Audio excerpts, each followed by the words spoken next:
Monument Valley, the Grand Canyon, Niagara Falls.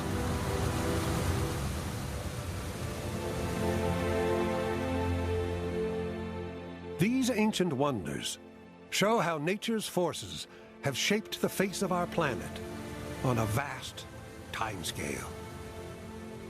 How great landmarks are the work of millions of years of slow, imperceptible erosion by wind and water. But here, across 16,000 square miles of Washington state, abrupt rips and scars in the landscape defy this explanation.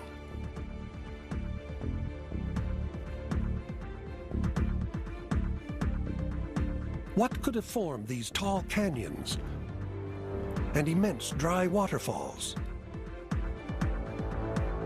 What could have gouged out these gigantic potholes? The forces unleashed here created one of the Earth's most enigmatic landscapes. For more than a century, scientists have been grappling with this geological mystery, descending through thousands of years of Earth history in a struggle to uncover, layer by layer, how this landscape was formed. Now, the clues point to a sequence of events, culminating in a massive natural catastrophe. You would have heard this tremendous roar coming long before you saw anything. The Earth would have shook. This evidence suggests we have drastically underestimated the powerful forces that shape our planet. It suggests that this world can create cataclysms far more powerful than we ever thought. Tonight, recreated for the first time in 15,000 years, the colossal cataclysm that carved out a landscape in the blink of an eye.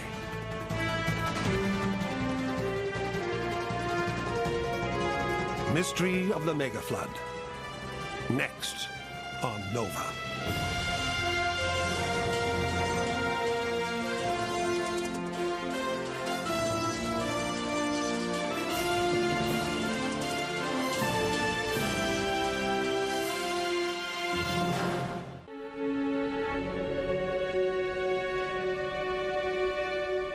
The peaceful, flat farmland of Washington state.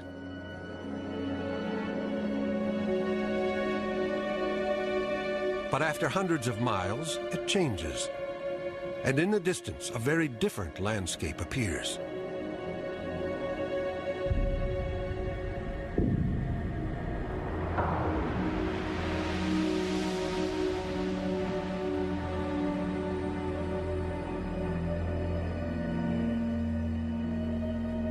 Gorges, some almost 1,000 feet deep.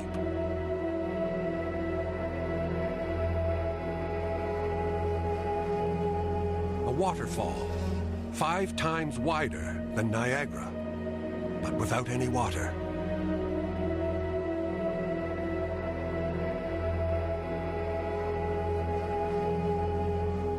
Weird holes in the valley floors. Strange layers of silt and ash.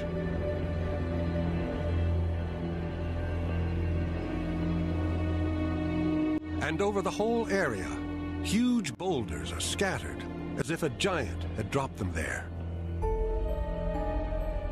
Few places on Earth are as mysterious and controversial as the channeled scablands that lie just 200 miles east of Seattle.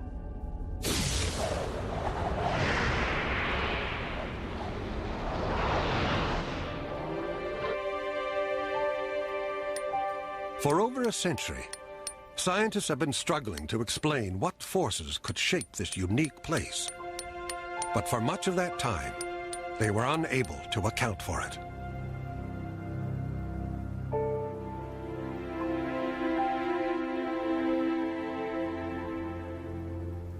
When we see a landform or a group of landforms, we rely upon our knowledge as to how similar landforms were created. So the geologist is always thinking of the origin of a particular feature. However, there was one landscape that really defied the understanding of geologists, and of course that landscape was the channeled scabland. Then a series of clues began to fit together to finally explain this bizarre landscape.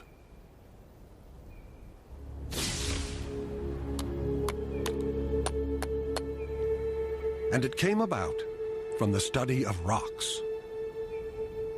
In geology, we are really looking for evidence, for features in the rocks, on the landscape. It's very similar to what a detective does, looking for clues at a crime scene. And those clues are fit into a pattern, and ultimately a culprit is associated with that crime scene.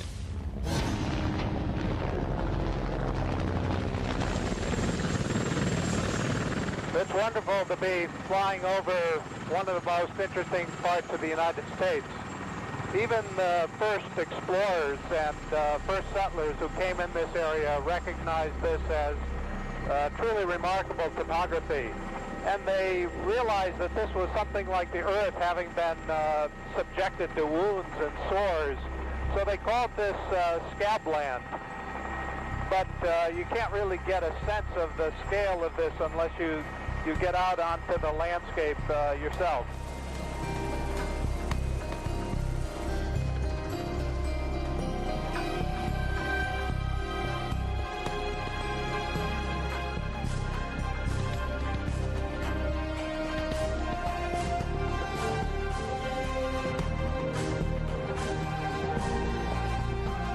For a long time, it was assumed that the scabland's features would have taken millions of years to create.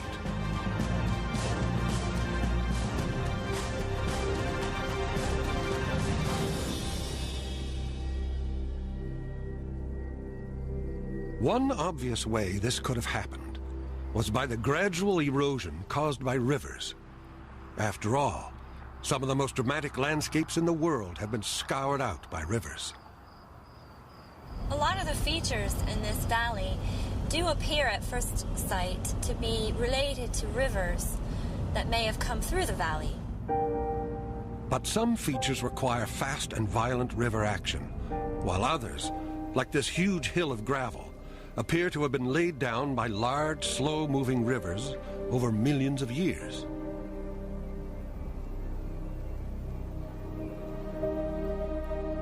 And these mysterious layers look like the result of a giant river flooding again and again. And that's actually really what's been puzzling geologists. How could a river have deposited those features and yet carved out such a wide and deep and long and sheer canyon? The rivers and lakes in the scablands today could not have sculpted this landscape.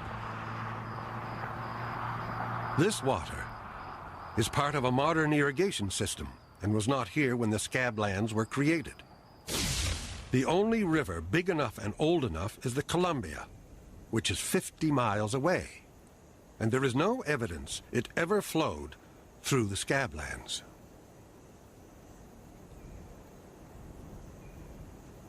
But there's another reason to rule rivers out. No river in the world can form what you are about to see.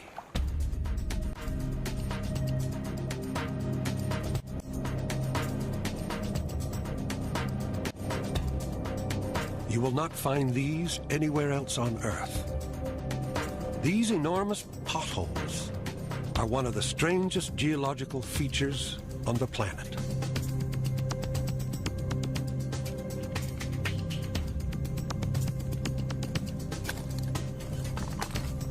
If I was on the bottom of a big river like the Columbia, I might find some potholes that were maybe a few feet across, a few feet deep. But this feature, this rock basin, of which there are hundreds in the channeled scabland, is about 10 times as big as the potholes that we find in even a large river like the Columbia. It's very clear just from the size of the feature that this was not made by normal river processes.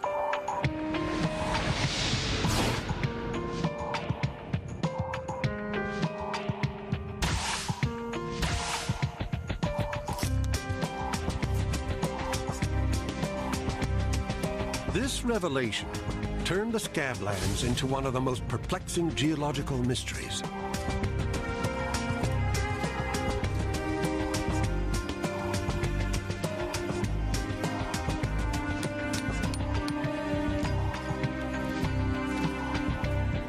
But if not rivers, then what formed this landscape?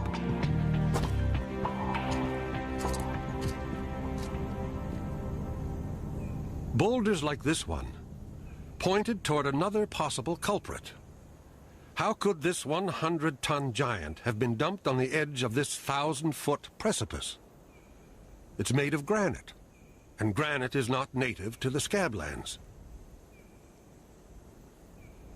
But granite boulders of many different sizes are scattered erratically throughout the area. Indeed, they are known as erratics.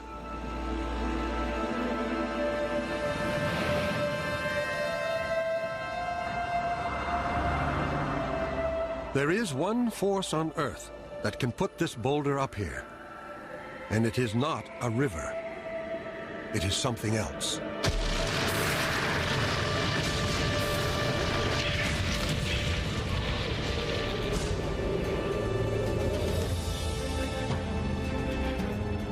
Ice.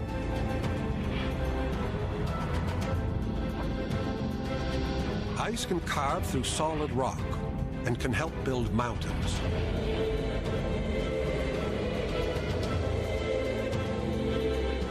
"20,000 years ago, during the last ice age, massive sheets of slow-moving ice called glaciers pushed gradually down from Canada towards the Scablands.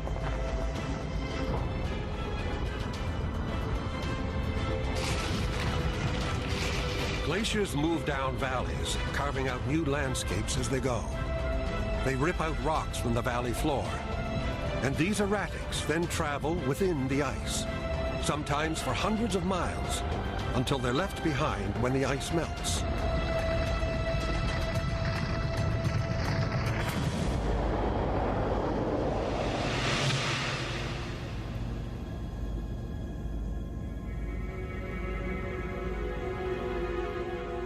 But erratics were not the only clues pointing to glaciers. When a glacier carves out a canyon, it cuts through lots of little valleys on either side, leaving them hanging far above the main valley floor. There are some classic glacial-like features. On the ridge, on the horizon, there are hanging valleys where the cliff cuts a depression.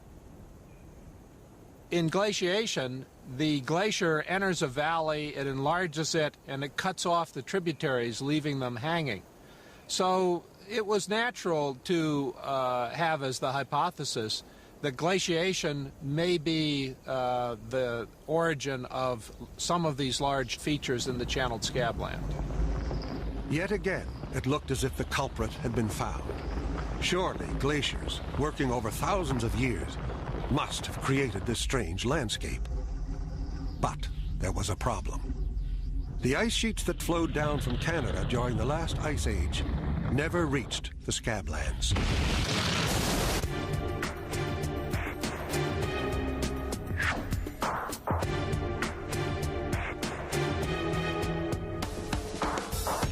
So the two main theories to explain the gradual formation of this landscape just didn't work.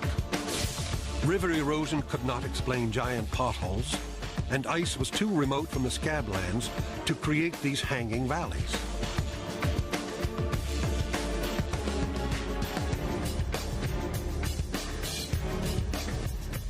Geologists, it seemed, were back where they had started.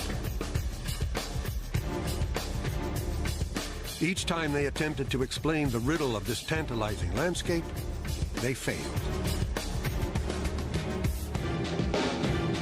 There was, however, one last theory that claimed to offer an answer. Unfortunately, it struck those who first heard it as completely outrageous.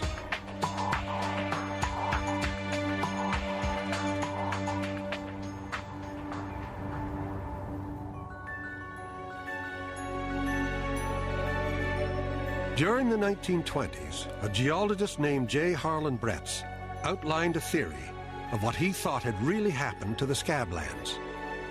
But Bretz's theory defied all scientific convention.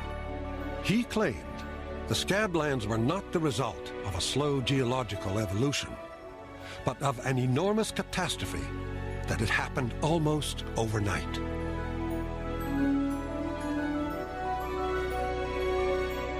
For years, Bretz traveled the Scablands examining the landscape.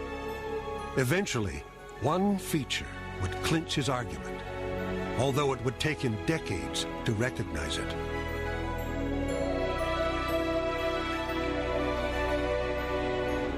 From ground level, these shapes don't make much sense.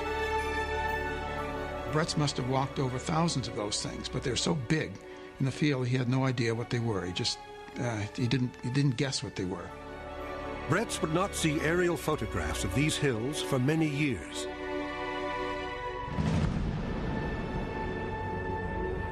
But we can see from the air how these shapes begin to look like ripples, a giant version of the ripples left behind on the beach by the sea.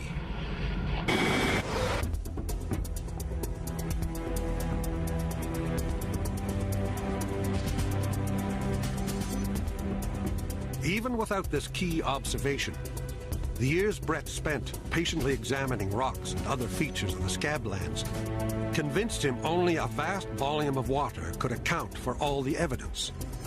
In his mind, the entire landscape, which had once been a flat plateau, was created in a single giant flood.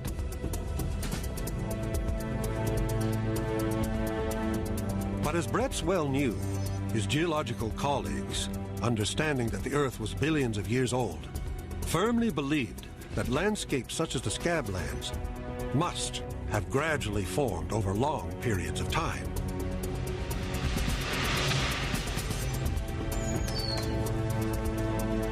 It was this orthodox view that Bretz now seemed to be challenging.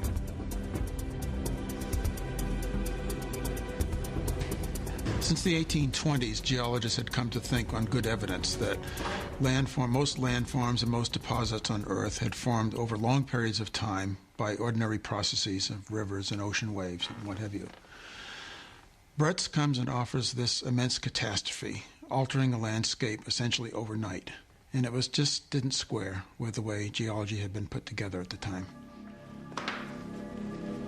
On the 12th of January, 1927, Bretz prepared to address a specially convened meeting of fellow scientists in Washington, D.C. This was his big chance to sell his outlandish theory. The 423rd meeting of the Geological Society of Washington is now called to order. Bretz was proposing something completely unheard of. A body of water up to 900 feet deep, raging through the Scablands, and then flowing off into the Pacific Ocean. Over 500 cubic miles of water, great flow depths. Now, no gradual process is responsible for this landscape. I am forced by the field evidence, by what I have observed with my own eyes, to come to this hypothesis. It is clear from my field evidence that the Columbia River, swollen inside, could easily have cut dry falls and deposited... To any self-respecting geologist, this sounded too much like a biblical flood.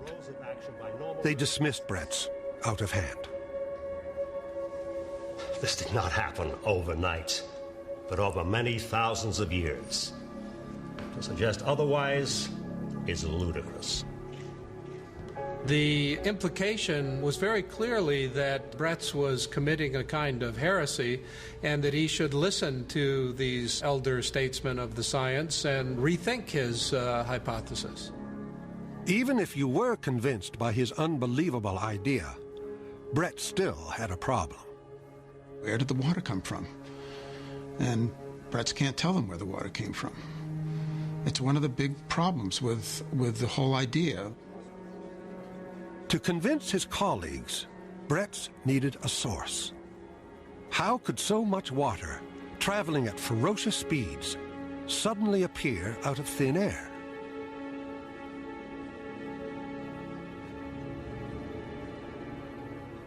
No one among the top geologists gathered that day could imagine a source for this heretical flood.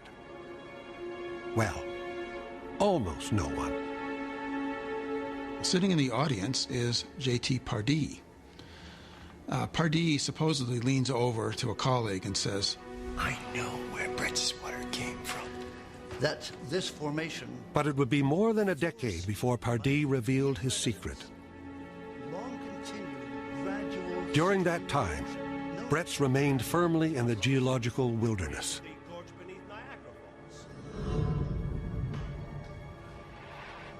But Bretts would not give up, and his theory would eventually return again to take the world of geology by storm.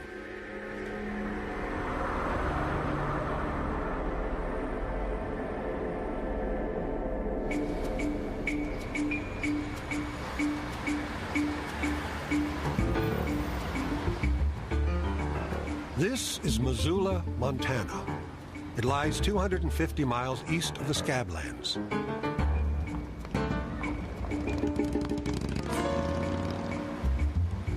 Few who live here would ever suspect that this peaceful place was once the center of an epic confrontation between water and ice. The sheer scale of this confrontation is hard to imagine, but evidence of its true extent lies scattered on hillsides for miles around.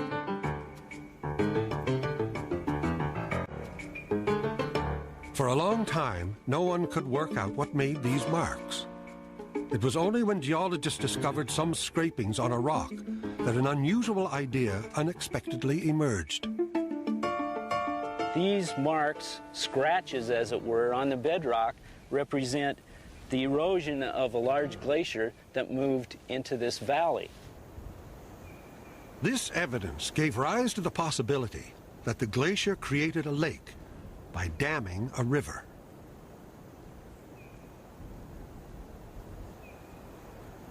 These watermarks were formed by the waves of this lake splashing against the shoreline of these hills. This glacier came from Canada during the last ice age to reach what is now Idaho. Looking at a larger scale, the ice moved down the valley from Canada and filled this whole valley from one side to another. It ran into the mountain in front of us and thus blocked the river valley off to the left. The Clark Fork River, which still runs through this valley, confronted a wall of ice that was at least half a mile high and an amazing 23 miles wide. The river began to back up against this wall of ice and fill the valley with water. Eventually, the lake of trapped water grew bigger than Lakes Erie and Ontario combined.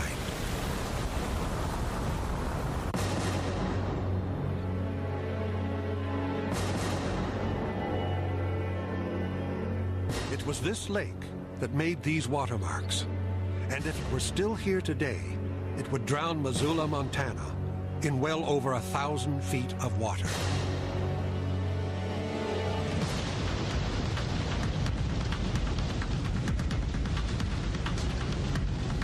The volume of water backed up behind the ice was vast, an astounding 520 cubic miles of water that became known to geologists as Glacial Lake Missoula.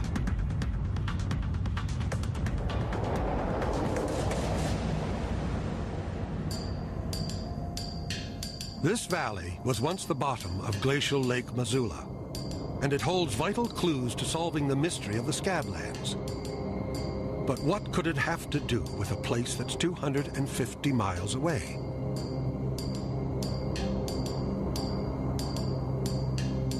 It was here in this valley that Joseph T. Pardee, the man who didn't speak up at Bretz's meeting, made an important discovery.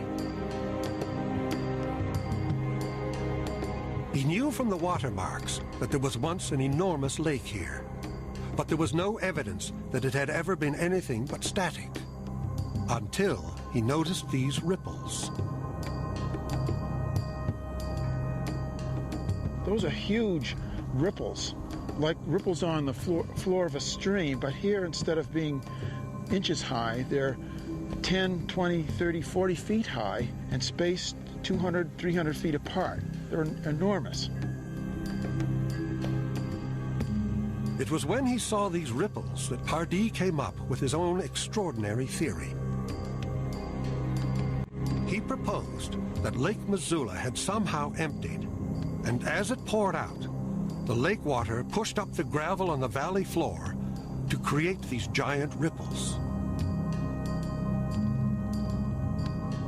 And he looks around and sees these other things that goes with it. There's that great bar of gravel with a steep front to it.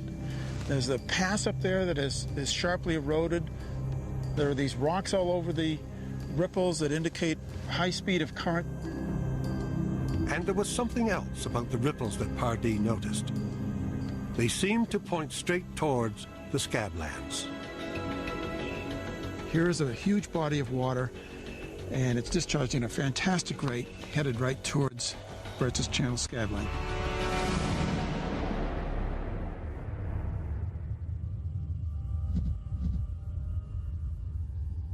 Pardee's discovery of the ripples was crucial.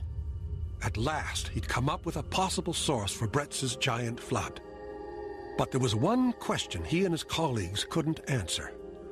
What caused the lake to empty in the first place? Vital clues would eventually come from 3,000 miles away, in another extraordinary landscape.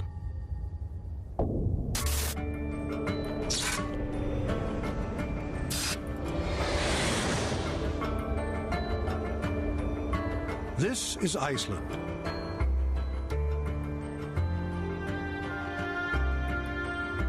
One of the world's most geologically active land masses, constantly rocked by earthquakes and volcanic activity.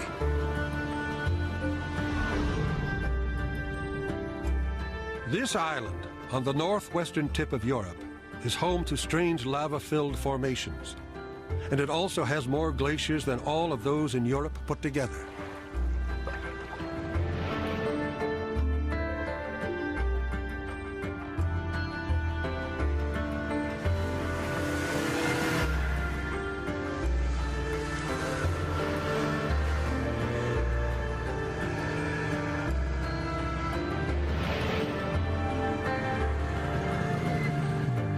Matthew Roberts' work examining glaciers for the Icelandic Meteorological Office has cast a whole new light on glacial Lake Missoula and its disappearing water.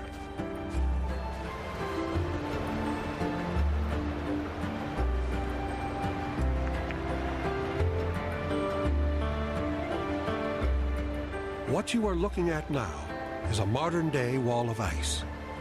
It is the head of a glacier, a smaller version of the one that created Lake Missoula over 15,000 years ago.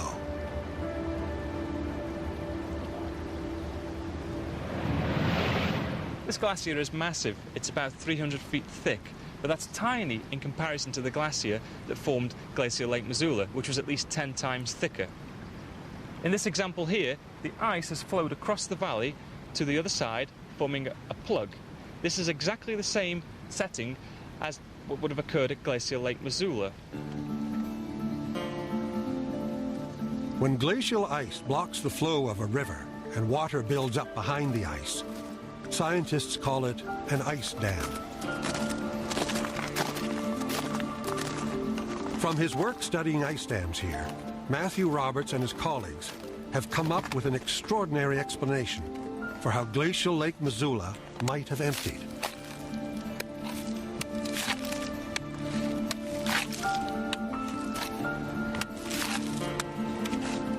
It has to do with what goes on deep inside these enormous mountains of ice.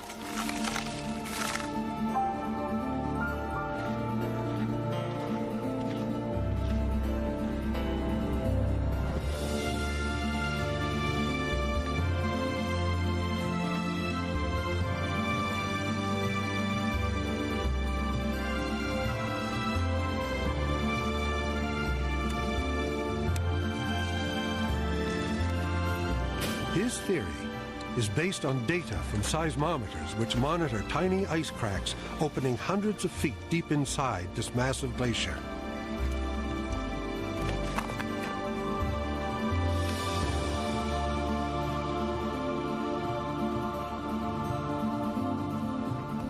These cracks signify that the glacier is behaving in a brittle manner, that the ice is fracturing. Just like the fractures that we see behind us here, these crevasses have opened up due to stresses inside the ice, and the crack is heard by the seismometers. Matthew Roberts was driven to do this work not by an interest in Lake Missoula, but by an urgent need to understand a disaster that happened on his own doorstep.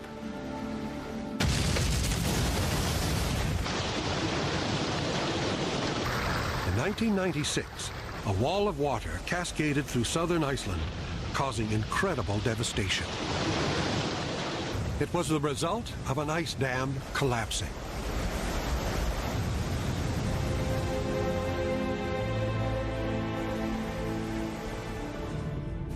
After years of analysis, Matthew eventually worked out the process that caused the dam to fail.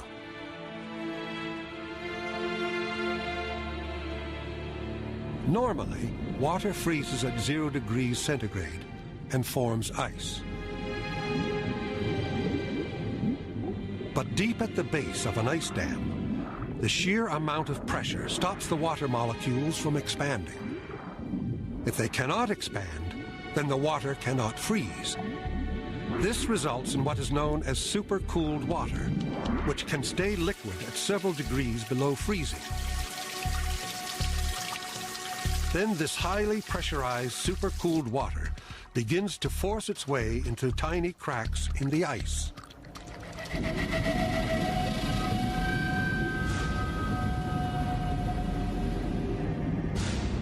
Water under this much pressure behaves in some very unexpected ways, especially in such intimate contact with ice.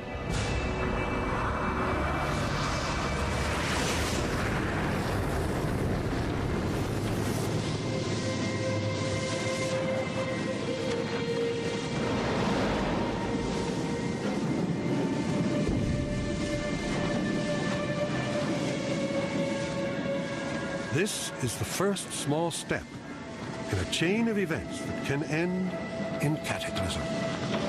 Once supercooled water has begun to trickle through these cracks, the flowing water alone is enough to trigger a very peculiar process. This moving water creates tiny amounts of friction. This friction releases energy in the form of heat.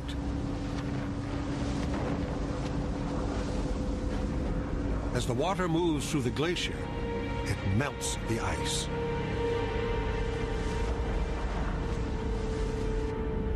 Soon, minute cracks can become giant ones, several feet across. More water can escape, the tunnel enlarges very quickly, but then suddenly the dam would have failed, and bang, the whole dam would have collapsed, and a massive wall of water, kilometers wide, would have swept down valley.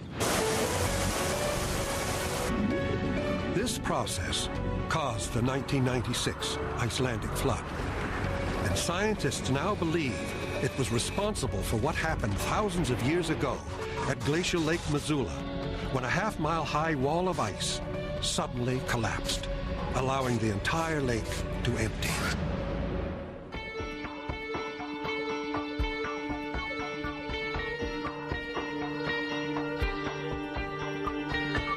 From these new findings, we can reconstruct just how glacial Lake Missoula sent 2.5 trillion tons of water, nearly half of Lake Michigan, surging across the American Northwest.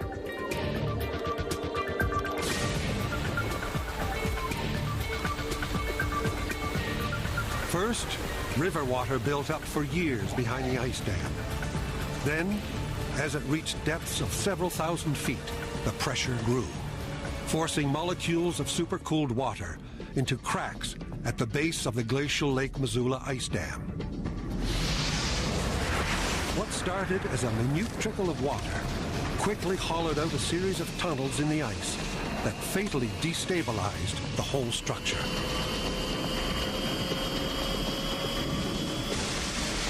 Then, as the sheer weight of water became too much, the ice dam literally exploded.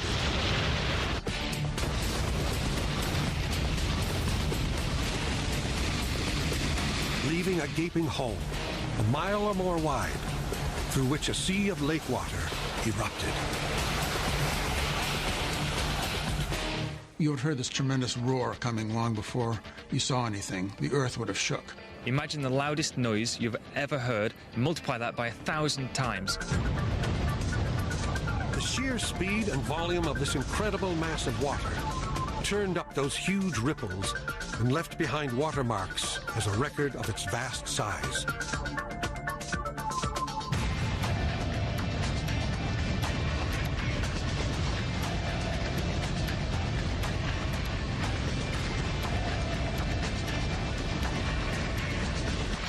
This one cataclysmic event sent trillions of gallons of water at ferocious speeds towards the Scablands.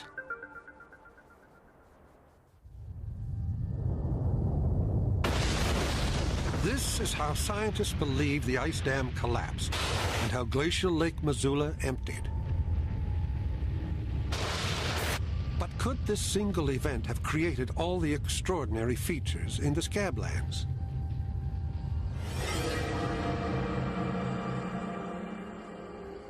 How could a rushing mass of water create canyons that look as if they were eroded over millions of years?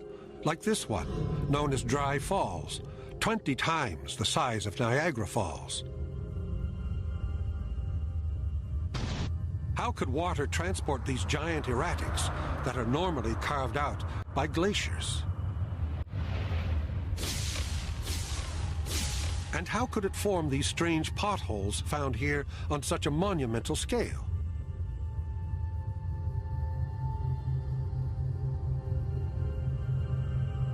To test whether a single flood coming from Lake Missoula could really have done all this, scientists have built their own mini Scablands.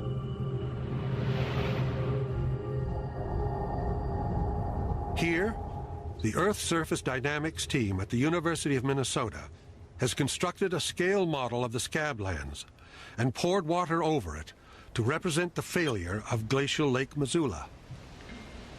Here it comes.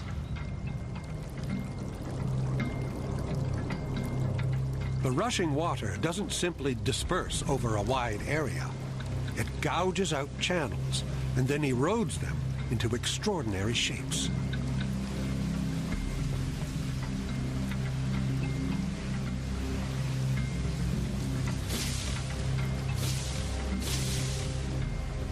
It is only when the water is turned off that the significance of these shapes becomes clear.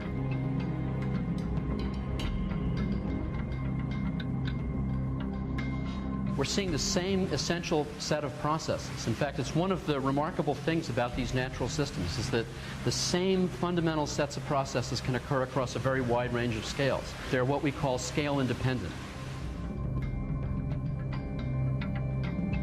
For years, scientists argued that the features of the Scablands could not have been formed overnight. But this model clearly shows miniature versions of the canyons found in the Scablands. Just like the real ones, they look as if they were gradually eroded. In fact, they were carved out in seconds. But can the scientists also show how these strange potholes were made?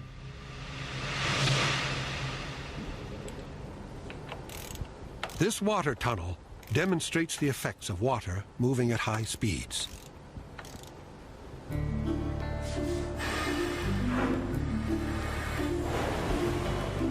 An object in the tunnel represents a hard outcrop of rock.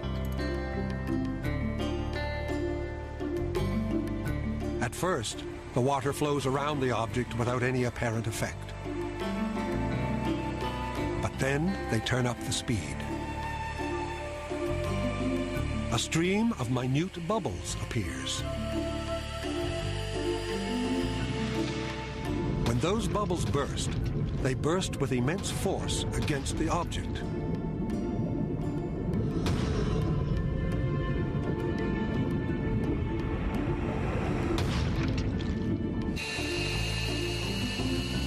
As the speed of water increases further, the bubbles collapse with ever greater intensity. The process, slowed down nearly 100 times, reveals a long twisting thread emerging from the metal object. It is in this high-speed vortex of bubbles where the secret to the flood's incredible power lies. So if you look at this, the first thing we see here is this very strong vortex here. So you got like a sledgehammer effect. Every time one of these forms and collapses, bang, you got a sledgehammer.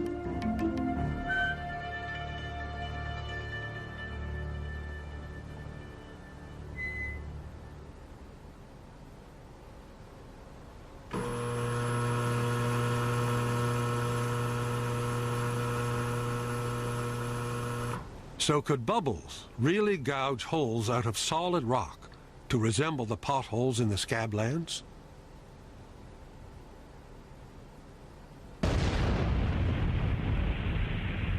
Slowed down 80 times, this experiment shows solid rock being drilled out by the power of bubbles. But what would this have looked like during the flood? As the flow of water from Lake Missoula surged through the scablands, it would have hit some hard outcrops of rock, creating a vortex of bubbles. Within seconds, these bubbles would drill through cracks in the rock, and the turbulent currents would then scour out huge potholes. With this last mystery solved, it does seem plausible that a single giant body of water could create all the features of the scablands. So it is now possible to complete the reconstruction of the incredible events that took place on a fateful day 15,000 years ago. The immense pressure of supercooled water fatally destabilized the ice dam at Glacial Lake Missoula. Then massive chunks of ice within the dam began to fall into the raging torrent until the whole dam just gave way. The collapse of the ice dam released a sea of water. This water then traveled up to 60 miles per hour, rushing headlong towards the scablands. It took only a few hours for the water to reach this once flat landscape.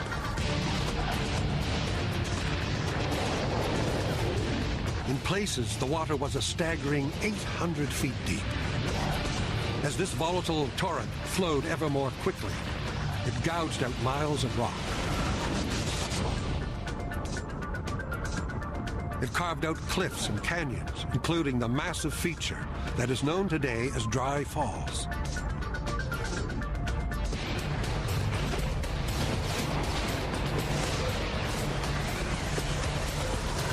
Meanwhile, huge underwater tornadoes were blasting out potholes.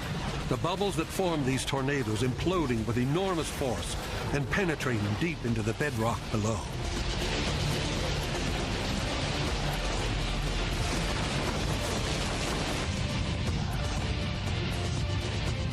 As the chunks of ice from the original glacier were carried huge distances by the floodwaters, the boulders they contained within were randomly flung aside.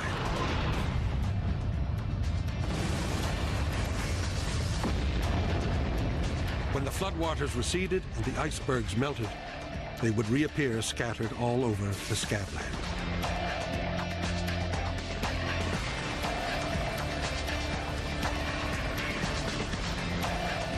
After a tumultuous journey, this muddy torrent surged out to sea along the floor of the Pacific until it came grinding to a halt over 1,000 miles from its point of origin. It had only taken a few hours to get there.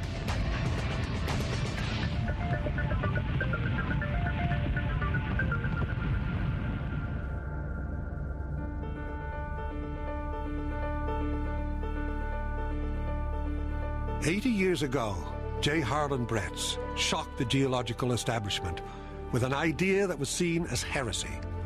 But over the years, more and more scientists gradually began to accept his theory.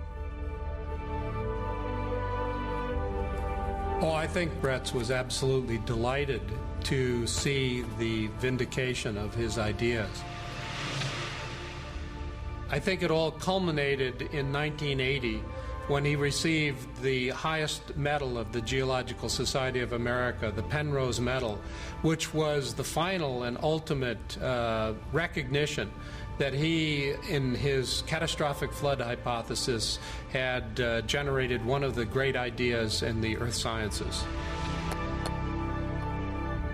It was left to later generations of geologists to work out the details of how the giant flood had happened.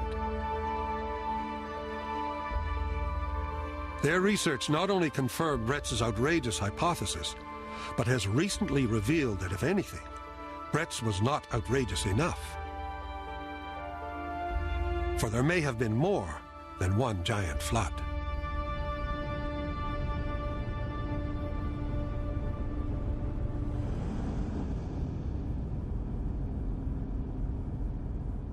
This final twist in the tale centers on one of the classic features of the Scablands that has long intrigued geologists.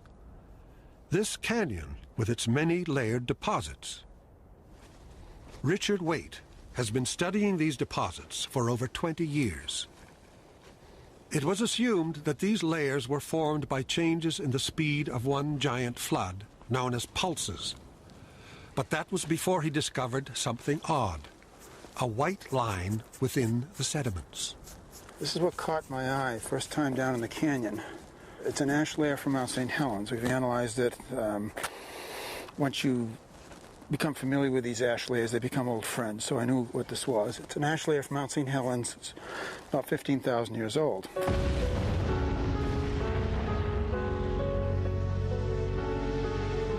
Mount St. Helens in Washington state erupts regularly. The ash from the eruption can spread over thousands of square miles, as it did some 15,000 years ago near the time of the Scablands flood.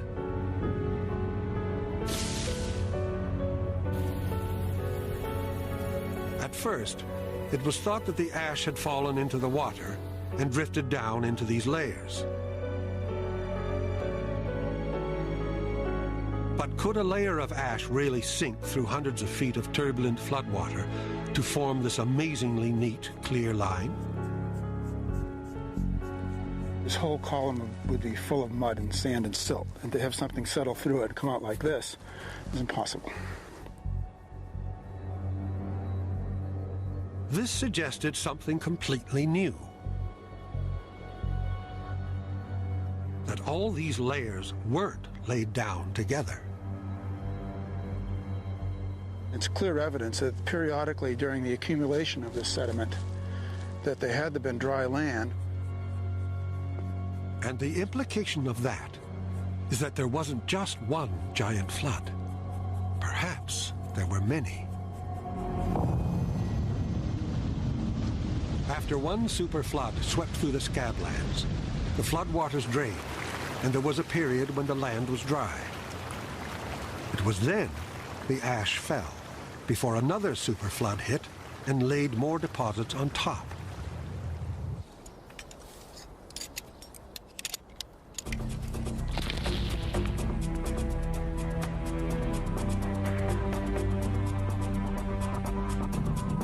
The only way to know whether this theory is true is to date the layers, as Kathleen Nichol is now painstakingly doing.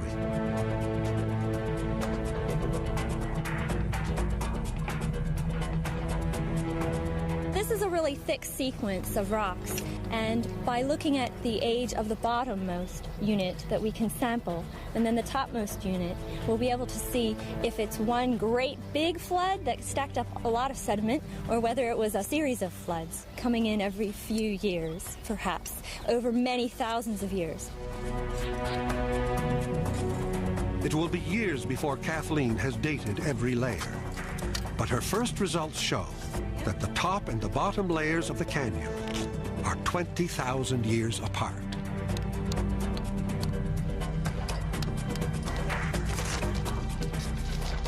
We thought that there was just one flood. But now, with these results, we can say with certainty that this area has been repeatedly hit by cataclysmic megafloods again and again. With these latest results, the culmination of over a century of geological investigation, it now seems that gigantic floods, as well as smaller ones, were a regular feature of this landscape during the Ice Age. Incredibly, ice dams collapsed and reformed in a cycle that rocked the scablands again and again.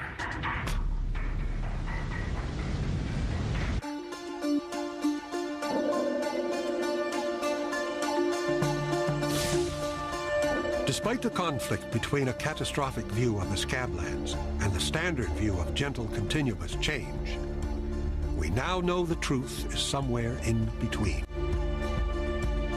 There were huge catastrophes that carved out these giant landscape features, but they were part of a cycle of floods that repeatedly swept through this landscape.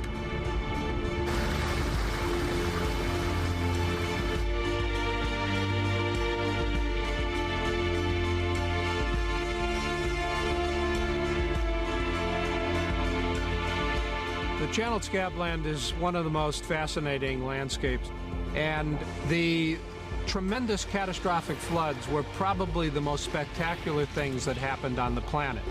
This legacy is part of human history, and I think that it's just an exciting scientific problem. On NOVA's website, explore the giant potholes, granite boulders, and rippled ground of the scablands for yourself, and trace how experts unraveled the mystery of the mega flood. Find it on PBS.org.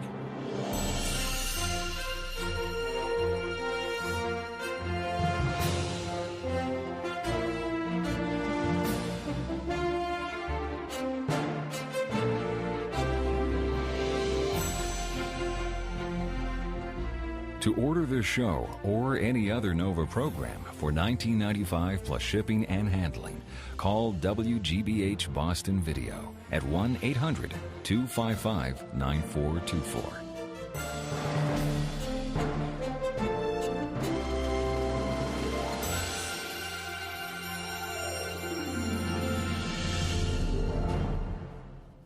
NOVA is a production of WGBH Boston.